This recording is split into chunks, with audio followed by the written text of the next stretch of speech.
In the past few years, a lot of my friends ask me, so how do you spend your sabbatical? So I had two sabbatical breaks. One was about 6 months, and one it took me close to a year, though in between I had part-time jobs. So I'm just going to share some of the sabbatical ideas that you don't have to spend a lot of money, yet you get to travel, you get to experience, you get certification, and a lot of my friends find it very helpful. So the first thing that I would recommend before we go into planning is to have a bucket list. So just write down everything that you want.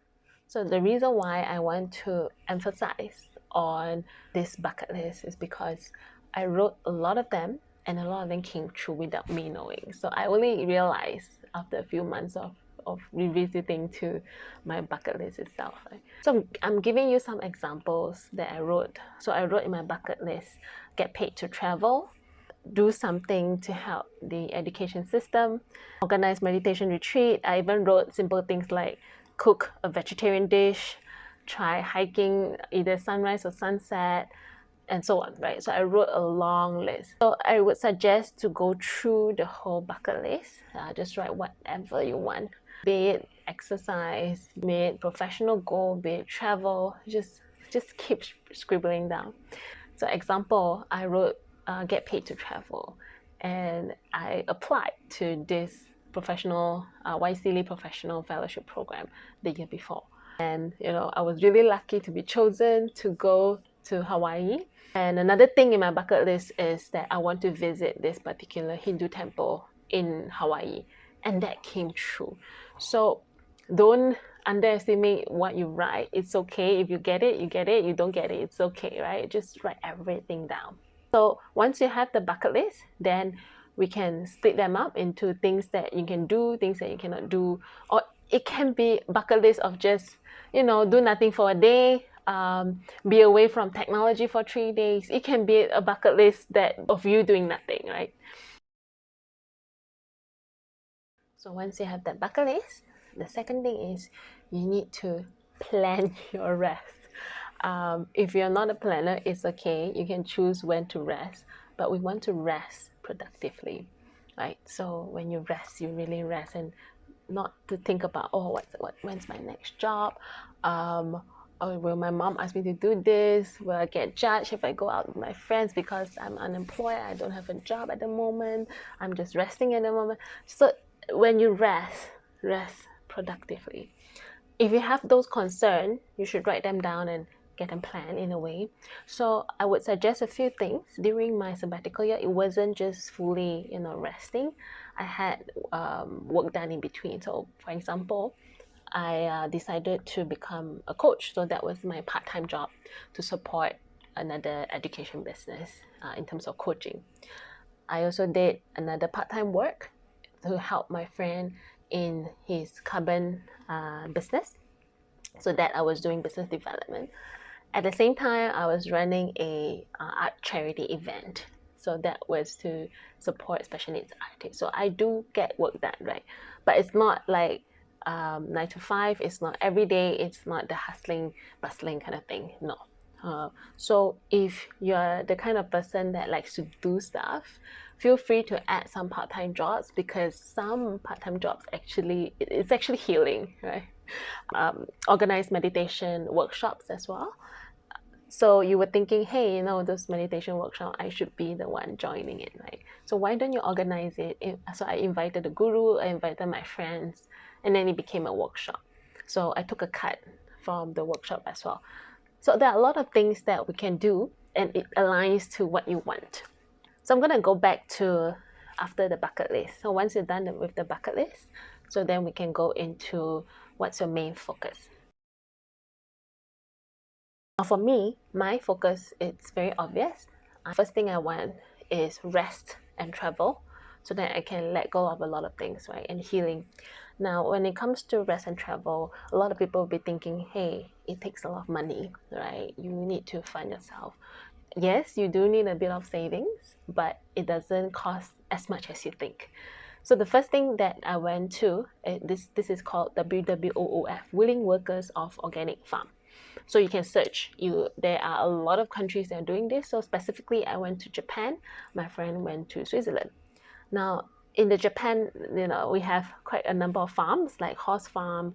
The one I went, the husband was doing pottery, and the wife has like a chicken farm, herbs garden. So she do a lot of jam. She make those what do you call it, like those herbal dish, herbal jam. So those are the things that she do. So then I decided to choose that host because she can speak English, and that helps me.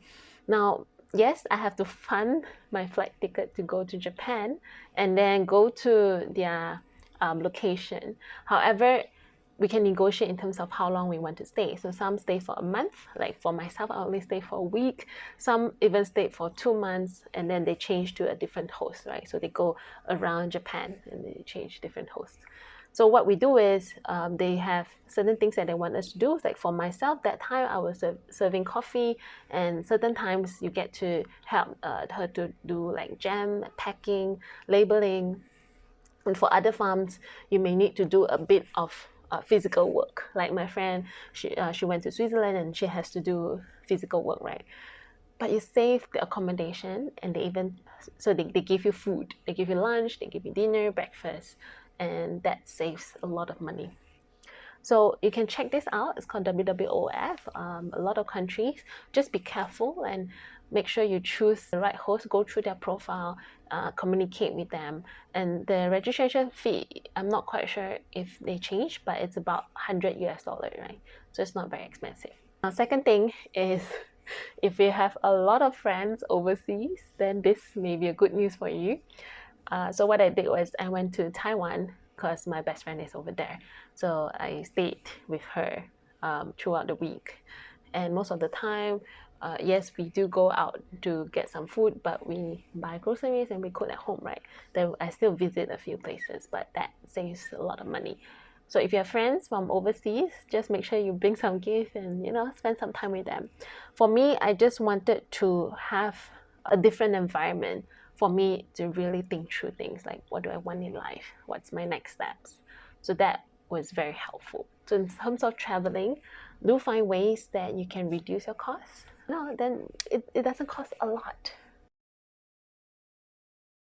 So before I go into what did I do during my sabbatical years, I just want you to realize that you need to know how long is your duration for the sabbatical. Is it just 3 months, 6 months, or maybe a year, 2 years? I think that would define what you want to do. And if the duration is shorter, like for mine, my first one was 6 months, then I can't just Netflix and just do nothing and just rest for the whole 3 months because then I only have 3 months left, right?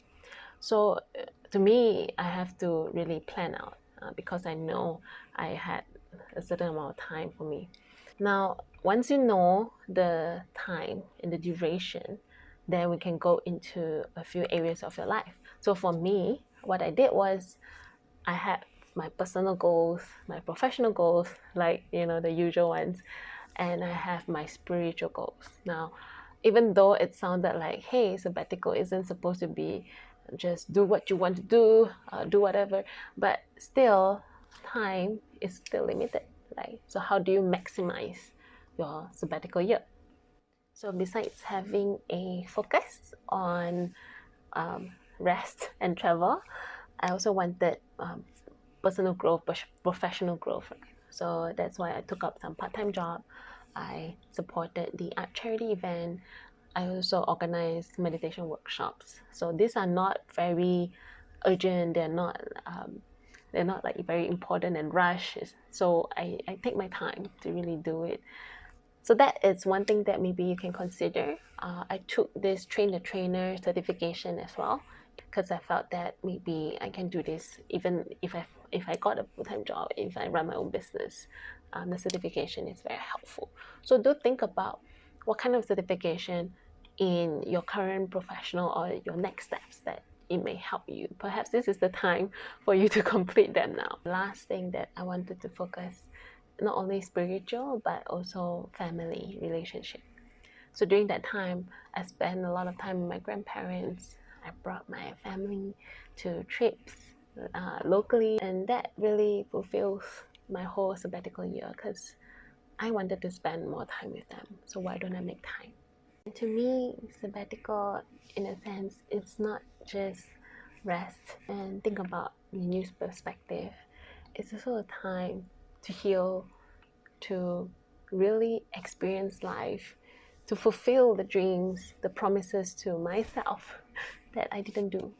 It can be as simple as just hike up a new mountain or go to a new park that I've never been, visit a place with a sunrise, not using my phone for a few days, which I did, do certain prayers in a specific way, cook a new dish, like those things can be considered sabbatical.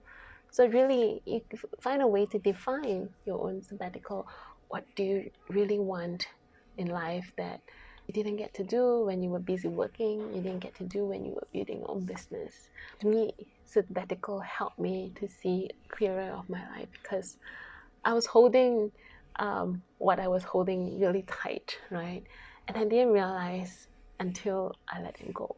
Then I saw how amazing the world is. So if you have questions, feel free to write in the comments.